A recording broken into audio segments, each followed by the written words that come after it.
আমি মনে করি যে আজকে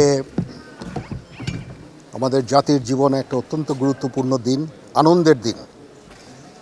আমরা গত ১.৫ বছর ধরে এই দিনটার অপেক্ষায় ছিলাম, একটা সুষ্ঠু নির্বাচন।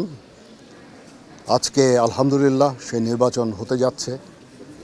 সকাল থেকেই সারা দেশে অত্যন্ত শান্তিপূর্ণ অবস্থা বিরাজ করছে এবং ভোটের একটা অনুকূল পরিবেশ বিরাজ করছে। আমি সকালেই খবর নিয়েছি সারা বাংলাদেশের কোথায় কি হচ্ছে। আমার কাছে যে খবর সেটা হচ্ছে যে অত্যন্ত শান্তিপূর্ণভাবে নির্বাচন চলছে। আমি সবাইকে অনুরোধ করব, সম্মানিত ভোটারদের অনুরোধ করব, আপনারা নির্ভয়ে আপনাদের বাসা থেকে বের হয়ে পোলিং স্টেশনে যাবেন এবং আপনাদের ভোট দেবেন। এটা আমাদের জন্য অত্যন্ত গুরুত্বপূর্ণ দিন। আর যারা ভোট দিতে পারছেন না, আপনারা মিডিয়ার লোকজন, আপনারা কিন্তু একটা অত্যন্ত গুরুত্বপূর্ণ কাজ করছেন।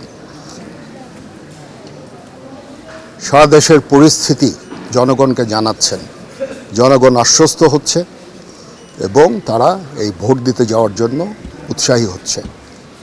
সবাই ভালো থাকেন। ইনশাআল্লাহ আমরা একটা সুষ্ঠু নির্বাচন সম্পন্ন করতে সম্ভব হব।